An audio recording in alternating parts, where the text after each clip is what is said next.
नमस्कार दोस्तों, मैं सुप्रिया स्वागत करती हूँ आपका डिकोड एग्जाम की डेली करंट अफेयर की क्लास में। दोस्तों, आज हम अपनी करंट अफेयर की क्लास में डिस्कस करेंगे 20 जून से रिलेटेड करंट अफेयर को। तो चलिए जल्दी से दोस्तों आप सभी लोग सेशन से जुड़ जाइए, सेशन को शेयर कर दें आप सभी लोग। और जैसा कि करंट अफेयर आपके एग्जाम के लिए बहुत ही ज्यादा इंपॉर्टेंट है और आपने अभी देखा होगा रिसेंट में जितने भी एग्जाम हुए उसमें काफी ज्यादा जो क्वेश्चंस आए थे वो करंट अफेयर बेस्ड थे। तो मैं उम्मीद करूंगी कि आप सभी लोग अच्छे से जो है करंट अफेयर की क्लास कर रहे होंगे। देखिए, रेगुलर करंट अफेयर की क्लास को फॉलो करिए और आपको जो करंट अफेयर की पीडीएफ दोस्तों प्रोवाइड की जाती है टेलीग्राम ग्रुप पे, इसका लिंक देखिए आपको डिस्क्रिप्शन बॉक्स में दिया हुआ है। तो उस पीडीएफ को डाउनलोड करके अपनी शॉर्ट नोट्स बनाइए और उसको रिवीजन करते रहिए, ठीक है। और साथ ही साथ जब प्रीवियस के क्वेश्चंस आप सॉल्व कर रहे होंगे तो आपको अनुमान लग जा रहा होगा कि कितना इंपॉर्टेंट है करंट अफेयर आपके एग्जाम के लिए, ठीक है। तो चलिए इसी के साथ अपनी करंट अफेयर की क्लास स्टार्ट करूंगी, लेकिन उसके पहले कहना चाहूंगी कि जल्दी से सेशन को, ठीक है, जल्दी से चैनल को फॉलो कर लीजिए, सब्सक्राइब कर लीजिए और बेल आइकन को प्रेस कर लीजिए। इससे आपको चैनल से रिलेटेड हर क्लास की वीडियो का प्रॉपर नोटिफिकेशन मिलेगा और आपकी कोई भी क्लास मिस नहीं होगी। इसी के साथ दोस्तों स्टार्ट करते हैं, अपने सबसे पहले प्रश्न की तरफ बढ़ते हैं। और आज की डेट में हमारा सबसे पहला प्रश्न है कि प्रधानमंत्री नरेंद्र मोदी किस शहर में अंतरराष्ट्रीय योग दिवस समारोह में भागीदारी करेंगे। तो जैसा कि आपको पता है 21 जून को हम क्या सेलिब्रेट करेंगे दोस्तों, इंटरनेशनल योगा डे। और इस दिन देखा जाए दुनिया के बहुत बड़े बड़े शहरों में जो है एक समारोह आयोजित किया जाता है अंतरराष्ट्रीय योग दिवस के अवसर पे। प्रश्न पूछा जा रहा है कि प्रधानमंत्री जी किस शहर में जो आयोजित होने वाला है अंतरराष्ट्रीय योग दिवस समारोह, किसमें भागीदार बनने जा रहे हैं उसमें। तो देखिए इसका करेक्ट आंसर इस ए है, न्यूयॉर्क, ठीक है। कमेंट बॉक्स में आंसर करिए कि न्यूयॉर्क जो है वो किस नदी के किनारे स्थित है, आप मुझे बताइए। आइए इसकी थोड़ा सा व्याख्या को देख लेते हैं, क्या एक्सप्लेनेशन दिया हुआ है। तो देखिए प्रधानमंत्री नरेंद्र मोदी जी, जैसा कि 21 जून को अंतरराष्ट्रीय योग दिवस मनाया जाने वाला है, ठीक है। 21 जून ध्यान रखिएगा, यहाँ पे तारीख लिखा है तो यहाँ पे 21 जून ध्यान रखिएगा। तो यहाँ पे 21 जून को न्यूयॉर्क में संयुक्त राष्ट्र के मुख्यालय में 9वें अंतरराष्ट्रीय योग दिवस समारोह में भागीदार करेंगे। ध्यान रखिएगा इस साल जो कि 9वां अंतरराष्ट्रीय योग दिवस है, ठीक है। और इसी साल देखा जाए जो न्यूयॉर्क में जो मुख्यालय है दोस्तों संयुक्त राष्ट्र का, वहां पे भागीदार के रूप में उपस्थित होंगे प्रधानमंत्री जी। और यहाँ पे साथ ही इस अवसर पर प्रधानमंत्री जी जो योग सत्र है उसको नेतृत्व करेंगे, उसको संबोधित करेंगे। एक ट्वीट में ध्यान रखिएगा 77वें संयुक्त राष्ट्र महासभा के जो अध्यक्ष है दोस्तों, क्या नाम है, साबा कुरोसी, उन्होंने श्री मोदी के अलावा इस कार्यक्रम में शामिल होने के प्रति आप जो है अपनी खुशी जाहिर की है, ठीक है। तो यहाँ पे ध्यान रखिएगा। तो इंपॉर्टेंट ये है कि कहाँ पे जो है मोदी जी जा रहे हैं समारोह में। आइए बात कर लेते हैं थोड़ा सा अंतरराष्ट्रीय योग दिवस से रिलेटेड कुछ और भी चीजें। सबसे इंपॉर्टेंट चीज है कि भारत में जो मुख्य कार्यक्रम होने वाला है दोस्तों अंतरराष्ट्रीय योग दिवस का, वो होगा जबलपुर में, मध्य प्रदेश के जबलपुर में आयोजित होने वाला है। वही बात करें, देखिए पश्चिम बंगाल की जो राजधानी कोलकाता, वहां पे पहला अर्बन क्लाइमेट फिल्म महोत्सव आयोजित किया गया है, ठीक है। और अगर हम बात करते हैं, देखिए एक महोत्सव है जो कि मणिपुर, जो कि नॉर्थ ईस्ट का स्टेट है मणिपुर, वहां पे एक महोत्सव मनाया गया था जिसका नाम है इमोइनु इरप्तप्पा, ठीक है, इरप्तप्पा महोत्सव, जिसका आयोजन मणिपुर में किया गया था। तो ये कुछ महत्वपूर्ण जो है उत्सव है, आयोजन जिनका किया गया है। सबसे इंपॉर्टेंट तो ये है कि अंतरराष्ट्रीय योग दिवस का जो मुख्य कार्यक्रम है वो जबलपुर में आयोजित होगा। कब होगा, 21 जून को होगा, ठीक है। इसी के साथ हम अपने अगले प्रश्न की तरफ बढ़ते हैं जो कि रिपोर्ट से रिलेटेड है कि हाल ही में किसके द्वारा national time release study 2023 report जारी किया गया है। तो national time release study 2023 report जो जारी किया गया है वो किया गया है विवेक जोहरी के द्वारा जारी किया गया है, ठीक है। देखते हैं कौन है ये विवेक जोहरी। तो ध्यान रखिएगा ये central board of indirect tax and custom के ये चेयरमैन है विवेक जोहरी। और इन्हीं के द्वारा ध्यान रखिएगा अभी हाल ही में national time release study 2023 report जारी किया गया, ठीक है। तो यहाँ पे ध्यान रखिएगा कि सीबीआईसी के जो चेयरमैन कौन है दोस्तों, विवेक जोहरी।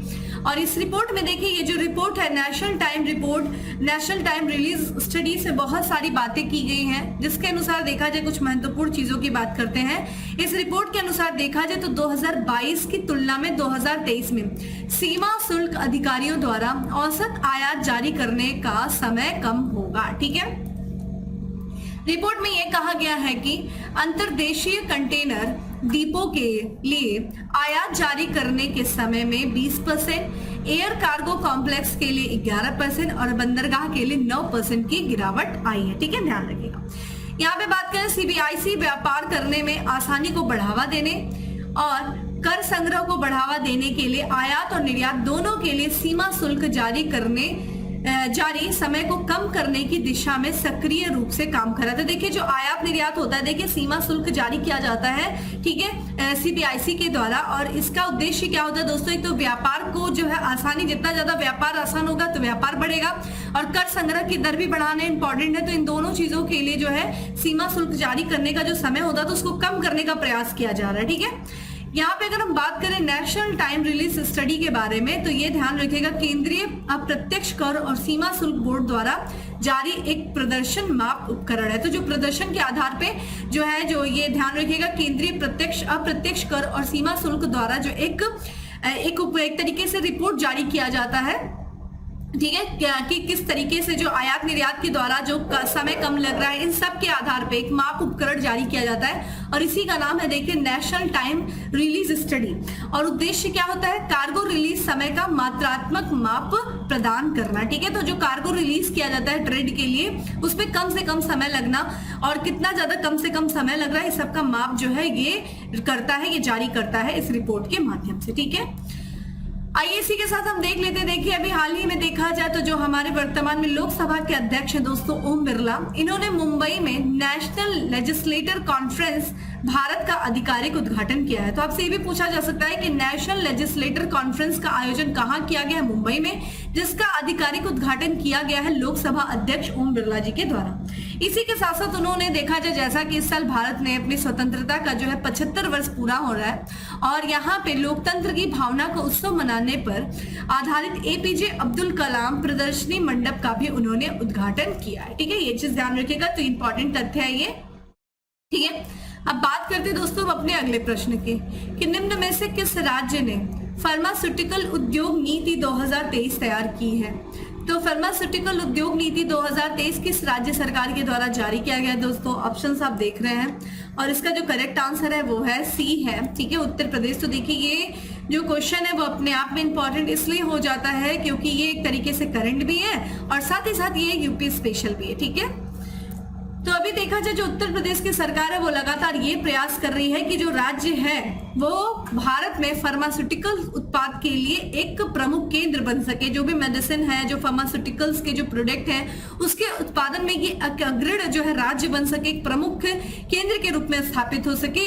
इसलिए ये जो है प्रयास उत्तर प्रदेश सरकार के द्वारा किया जा रहा है और इसी प्रयास को ध्यान में रखते हुए, इसी लक्ष्य को ध्यान में रखते हुए जो वहां की राज्य सरकार है उत्तर प्रदेश की, उसने भी हाल ही में फार्मास्यूटिकल्स उद्योग नीति 2023 प्रारूप तैयार कर रही। ठीक है, ये जो नीति है दोस्तों ऐसा माना जा रहा है कि अगले 5 वर्षों में ये नीति जो है लागू की जाएगी। ठीक है, लागू की जाने वाली जो ये नीति है इसका उद्देश्य देखिए क्या है, ये इंपॉर्टेंट है कि स्थानीय दवा, ठीक है, स्थानीय दवा और चिकित्सा उपकरण उद्योगों को बढ़ावा देना। ठीक है, जो भी स्थानीय दवा है, जो भी इंस्ट्रूमेंट होते हैं दोस्तों मेडिकल से रिलेटेड, उनकी जो इंडस्ट्री जो उद्योग होते हैं उनको बढ़ावा देना। ठीक है, अनुसंधान और विकास को बढ़ावा देना, यानी कि मेडिकल के क्षेत्र में रिसर्च को, डेवलपमेंट को बढ़ावा देना और उत्तर प्रदेश के नागरिकों के लिए सस्ती दवाओं की पहुंच में सुधार करना। इवन जो है दवाएं देखिए काफी ज्यादा महंगी होती हैं, तो एक तरीके से सरकार का ये भी प्रयास है कि जो वहाँ के नागरिक है उत्तर प्रदेश के, उनको सस्ती दवाएं भी उपलब्ध की जा सके।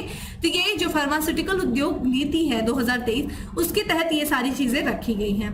वहीं देखा जाए तो फार्मास्यूटिकल उद्योग नीति का प्राथमिक उद्देश्य देखिए क्या है, राज्य में औषधि क्षेत्र के समग्र विकास को बढ़ावा देना। ठीक है, तो औद्योगिक यहाँ पे जो औषधि क्षेत्र से संबंधित जितने भी सारे क्षेत्र हैं उन सब का विकास को बढ़ावा देना, यही इस औद्योगिक नीति का जो यहाँ माफ करेगा जो फार्मास्यूटिकल्स उद्योग नीति है 2023 का लक्ष्य है। ठीक है, आते दोस्तों अपने अगले प्रश्न पे, लेकिन उसके पहले कुछ महत्वपूर्ण तथ्य देख लेते हैं। जैसे कि अभी हाल ही में देखा जाए तो इंडिया फार्मा केयर के 8वें संस्करण की मेजबानी करने की घोषणा किसने किया है दोस्तों, उत्तर प्रदेश सरकार। तो उत्तर प्रदेश सरकार देखिए इंडिया फार्मा केयर के 8वें संस्करण की मेजबानी करेगा। वही देखा जाए 12 जून की बात है दोस्तों, यहाँ पे जो केंद्रीय सड़क और परिवहन राजमार्ग मंत्री हैं दोस्तों कौन, नितिन गडकरी, इन्होंने 12 जून 2023 को उत्तर प्रदेश के प्रतापगढ़ और देवरिया में, ठीक है। जो ये उत्तर प्रदेश का जिला है दोस्तों प्रतापगढ़ और देवरिया, वहां पे 8,000 करोड़ रुपए से अधिक 10 राष्ट्रीय राजमार्ग परियोजनाओं की आधारशिला रखी। बहुत इंपॉर्टेंट है दोस्तों, कहां से रखा है तो ये प्रतापगढ़ और देवरिया में रखा, और ये पूरा बजट देखिए 8,000 करोड़ का है, और ये 10 राष्ट्रीय राजमार्ग है, ठीक है, नेशनल हाईवे है दोस्तों, और ये रखी गई है, इसकी आधारशिला रखी गई, तो ये भी अपने आप में बहुत ही इंपॉर्टेंट है, ठीक है। आते हैं दोस्तों हम अपने अगले प्रश्न पे। अगला प्रश्न है हमारा कि नीति आयोग ने भारत में सतत विकास में तेजी लाने के लिए किसके साथ समझौता किया है? तो देखिए सस्टेनेबल डेवलपमेंट गोल है दोस्तों, जिसको लक्ष्य है जो कि 2015 में आया था दोस्तों, ठीक है, 2015 में आया था, ठीक है। इसके साथ 17 गोल हैं, ठीक है, जिसको 2030 तक प्राप्त करना है, और चल रहा है दोस्तों 2023, ठीक है, 2030 तक प्राप्त करना है सस्टेनेबल डेवलपमेंट गोल को। और इसी गोल को प्राप्त करने के लिए, ठीक है, एक तरीके से सरकार जो है लगातार प्रयास कर रही है, और इसी सतत विकास में, ठीक है, इवन सतत विकास की भी बात करें दोस्तों, तो यहाँ पे जो है सतत विकास में तेजी लाने के लिए, ठीक है, सस्टेनेबल डेवलपमेंट में तेजी लाने के लिए किसके साथ समझौता किया है? तो संयुक्त राष्ट्र के साथ समझौता किया है भारत ने। तो यहाँ पे नीति आयोग हो गया, और भारत में जो संयुक्त राष्ट्र का कार्यालय है दोस्तों, उनके बीच में नई दिल्ली में भारत सरकार संयुक्त राष्ट्र सतत विकास सहयोग रूपरेखा 2023-2027 पर हस्ताक्षर हुआ है, ठीक है, ये चीज ध्यान रखिएगा। इस रूपरेखा पर नीति आयोग के जो मुख्य कार्यकारी अधिकारी हैं BVR सुब्रमण्यम, और भारत में संयुक्त राष्ट्र के रेजिडेंट कोऑर्डिनेटर शॉम्बी शार्प ने इन्होंने हस्ताक्षर किया है, ठीक है। इस अवसर पे बात करें दोस्तों तो नीति आयोग के जो उपाध्यक्ष है दोस्तों कौन है? सुमन बेरी। उन्होंने जो है संबोधित करते हुए लोगों को बताया कि नवाचार संचालित, समावेशी, लचीले और सतत भारत के लिए अगले 5 वर्ष बहुत ही महत्वपूर्ण होंगे, ठीक है। उन्होंने कहा कि इस रूपरेखा के तहत साझेदारी के परिणाम राष्ट्रीय विकास की प्राथमिकताओं में महत्वपूर्ण योगदान देंगे, ठीक है। तो ये जो रूपरेखा तैयार की गई दोस्तों भारत सरकार और संयुक्त राष्ट्र सतत विकास सहयोग रूपरेखा 2023 से लेकर के 2027 है। नीति आयोग के बीच में ये समझौता किया गया, नीति आयोग और जो भारत में संयुक्त राष्ट्र का कार्यालय है। तो ये आपको टाइम पीरियड याद रखना है 2023 से 27 के बीच में, ठीक है, ये बहुत इंपॉर्टेंट है। आते दोस्तों हम अपने अगले प्रश्न पे। अगला प्रश्न है कि भारतीय भूवैज्ञानिक सर्वेक्षण ने 184 मिलियन वर्ष पहले बने भारत के सबसे बड़े प्राकृतिक आर्क की खोज किस राज्य में किया है? और ये देखिए कितना पुराना है, 184 मिलियन वर्ष पुराना है। ये भारत के सबसे बड़े प्राकृतिक आर्क की खोज किया है भारतीय भूवैज्ञानिक सर्वेक्षण ने। किस राज्य में दोस्तों? उड़ीसा में, ठीक है। तो भारतीय भूवैज्ञानिक सर्वेक्षण के द्वारा किए गए हाल ही सर्वेक्षण में उड़ीसा में सुंदरगढ़ जिले के केंदुआ डी ब्लॉक में भारत के सबसे बड़े प्राकृतिक मेहराब की खोज की है, ठीक है। कहाँ पे? भारतीय भूवैज्ञानिक सर्वेक्षण ने किया, ठीक है। और ये उड़ीसा में जो है सुंदरगढ़ जिले के केंदुआ डी ब्लॉक में किया गया है। यहाँ अगर हम बात करें दोस्तों तो ये जो सर्वेक्षण है भारतीय भूवैज्ञानिक सर्वेक्षण की राज्य की इकाई ने सुंदरगढ़ वन प्रभाव के कनिका रेंज में प्राकृतिक आर्क को जियो हेरिटेज साइट के रूप में भी नामित करने का प्रस्ताव दिया है, ठीक है। तो ये जो मिला है दोस्तों, ये जो आर्क, जो प्राकृतिक आर्क मिला है उसको जो है जियो हेरिटेज साइट के रूप में नामित करने का प्रस्ताव रखा गया है भारतीय भूवैज्ञानिक सर्वेक्षण के द्वारा। इससे क्या होगा? तो इससे जियो हेरिटेज टैग के साथ भारत का ये सबसे बड़ा प्राकृतिक आर्क बन जाएगा, ठीक है। वर्तमान में देखिए कुछ अन्य भी 2 प्राकृतिक आर्क हैं, वो कहाँ पे? एक तो तिरुपति के तिरुमाला पहाड़ियों में है, दूसरे की बात करें तो अंडमान निकोबार द्वीप समूह में स्थित है, ठीक है। ये प्राकृतिक आर्क वर्तमान में 2 हैं। अभी जो खोजा गया ये सबसे बड़ा जो है सबसे पुराना प्राकृतिक आर्क है, ठीक है। आइए उड़ीसा से रिलेटेड कुछ और भी न्यूज देख लेते हैं। जैसे कि अभी हाल ही में उड़ीसा में जो स्थित है दोस्तों कपिलेश्वर मंदिर, ठीक है। तो कपिलेश्वर टेम्पल को भी हाल ही में ASI की संरक्षित स्मारकों की सूची में शामिल किया गया है, ठीक है, ये चीज ध्यान रखिएगा। वहीं देखा जाए हाल ही में उड़ीसा में कृषि महोत्सव राजा का आयोजन किया गया है, हम लोगों ने अभी कल की क्लास में देखा। वहीं देखिए उड़ीसा में भारत का पहला एग्री चैटबॉट अम्मा कृषाई लॉन्च किया गया है। तो ये एग्री चैटबॉट है अम्मा कृषाई, ये उड़ीसा सरकार के द्वारा लॉन्च किया गया है। वही बात करें देखिए अभी हाल ही में जो उड़ीसा की राजधानी भुवनेश्वर है दोस्तों, वहां पे पहला जनजातीय खेल महोत्सव का आयोजन किया गया। तो ये भी इंपॉर्टेंट है, इसके बारे में भी हम लोगों ने अभी रिसेंट में ही चर्चा किया है, ठीक है। आते हैं हम लोग अपने अगले प्रश्न पे कि निम्न में से किस राज्य ने चौथे राष्ट्रीय जल पुरस्कार में सर्वश्रेष्ठ राज्य की श्रेणी में शीर्ष स्थान हासिल किया है। किसने किया दोस्तों? Correct answer is a, Madhya Pradesh ने। ठीक है, तो अभी देखिए हाल फिलहाल में देखा जाए तो 17 जून की बात है दोस्तों, और भारत के जो उपराष्ट्रपति हैं जगदीप धनखड़, इन्होंने नई दिल्ली में चौथा राष्ट्रीय जल पुरस्कार प्रदान किया है। ये पुरस्कार दोस्तों जो घोषित किया जाता है जल शक्ति मंत्रालय के द्वारा, तो इस पुरस्कार में 2022 में जो भारत में जल संरक्षण में जिन्होंने उत्कृष्ट योगदान दिया है, उस योगदान के लिए 11 श्रेणियों में 41 विजेताओं को प्रदान किया जाएगा। ठीक है, वही बात करें जो सर्वश्रेष्ठ राज्य की श्रेणी में जो पुरस्कार मिला है, ठीक है, राष्ट्रीय जल पुरस्कार, वो प्रथम जो है ये मध्य प्रदेश को मिला है। और अगर हम जिले की बात करें, ठीक है, सर्वश्रेष्ठ जिले की श्रेणी में देखा जाए तो ये पुरस्कार जो उड़ीसा का गंजम जिला है दोस्तों, उसको मिला है। और ग्राम स्तर की दोस्तों बात किया जाए तो तेलंगाना के भद्राद्री कोठुगुडेम जिले में जगन्नाथपुरम ग्राम पंचायत को सर्वश्रेष्ठ ग्राम पंचायत पुरस्कार से सम्मानित किया गया है। तो हम लोगों ने देखे जिले राज्य के आधार पे देखा मध्य प्रदेश, जिले के आधार पे उड़ीसा का गंजम जिला, और अगर हम देखते हैं ग्राम के आधार पे तो तेलंगाना का जो दोस्तों जगन्नाथपुरम ग्राम पंचायत है, उसके आधार पे हम लोगों ने देखा। इसमें देखा जाए जो राष्ट्रीय जल पुरस्कार दिया गया है दोस्तों, उसमें जो विजेता होंगे उनको देखिए क्या प्रदान, एक तो प्रशस्ति पत्र दिया जाएगा, साथ ही साथ एक ट्रॉफी दिया जाएगा, और दूसरी बात करें दोस्तों तो नगद पुरस्कार से सम्मानित किया जाएगा। ठीक है दोस्तों, राष्ट्रीय जल पुरस्कार की बात कर लेते हैं, ठीक है, जो कि जल शक्ति मंत्रालय के द्वारा प्रदान किया जाता है। तो राष्ट्रीय जल पुरस्कार का उद्देश्य क्या है दोस्तों? तो जल समृद्ध भारत सरकार के दृष्टिकोण को साकार करने में व्यक्तियों संगठनों द्वारा किए गए प्रयासों को स्वीकार करना और प्रोत्साहित करना। तो जिसने भी, चाहे वो संगठन है चाहे वो व्यक्ति हैं, जिन्होंने जल समृद्ध, ठीक है, जल के कार्य में जल समृद्धि के जो दृष्टिकोण है भारत सरकार का, ठीक है, उसमें जो उन्होंने योगदान दिया है, जो प्रयास किया है, ठीक है, उसको स्वीकार करना, उसको प्रोत्साहित करने के लिए पुरस्कार दिया जाता है। वे पानी के बारे में, पानी के महत्व के बारे में जागरूकता पैदा करना चाहते हैं और इसके सतत उपयोग के लिए सर्वोत्तम प्रथाओं को अपनाने को बढ़ावा देना चाहते हैं। ठीक है, तो ये चीज ध्यान रखिएगा, ये पुरस्कार बेसिकली ध्यान रखिएगा, इंपॉर्टेंट है आपके लिए। चलिए इसके पहले और भी सारी चीजें देख लेते हैं। देखिए यहाँ पे हम बात कर लेते हैं दोस्तों की बांधवगढ़ टाइगर रिजर्व के अंदर 2000 साल पुरानी आधुनिक सभ्यता के अवशेष मिले हैं। तो यहाँ पे देखिए बांधवगढ़ टाइगर रिजर्व का है दोस्तों मध्य प्रदेश, और यहाँ पे 2000 साल पुरानी आधुनिक सभ्यता के अवशेष मिले हैं। वही देखिए ISSF निशानेबाजी विश्व कप 2023 आयोजित किया गया। कहाँ किया गया? तो मध्य प्रदेश की राजधानी भोपाल में किया गया। बेरोजगार युवाओं के लिए मुख्यमंत्री सीखो कमाओ योजना प्रारंभ की गई। कहाँ दोस्तों? मध्य प्रदेश सरकार के द्वारा। ठीक है, ये सब मध्य प्रदेश से रिलेटेड दोस्तों करंट अफेयर है। वहीं बात करें दोस्तों की राष्ट्रपति द्रौपदी मुर्मू ने 7वां अंतरराष्ट्रीय धर्म सम्मेलन का उद्घाटन किया। कहाँ किया? भोपाल में किया। तो ये देखिए आपने देखा कि ये सारी चीजें जो इंपॉर्टेंट है मध्य प्रदेश से रिलेटेड है। ठीक है, क्योंकि आप लोगों ने मध्य प्रदेश से रिलेटेड करंट भी देखा कि मध्य प्रदेश को जो है राष्ट्रीय जल पुरस्कार में सर्वश्रेष्ठ राज्य की श्रेणी में शीर्ष स्थान मिला है। और ये बाकी हम लोगों ने करंट अफेयर देख लिया जो है मध्य प्रदेश से रिलेटेड। अगला प्रश्न है दोस्तों की किस शहर में स्थित गीता प्रेस को 2021 के लिए गांधी शांति पुरस्कार के लिए चुना गया? देखिए 2021 का मिल रहा है ये गांधी शांति पुरस्कार, ऐसा नहीं सोचिएगा ये पुराना है, ये डिले ही दिया जाता है। ठीक है, ये पुरस्कार तो 2023 में 2021 का गांधी शांति पुरस्कार के लिए जो चुना गया है गीता प्रेस को, और गीता प्रेस स्थित है दोस्तों उत्तर प्रदेश के गोरखपुर जिले में।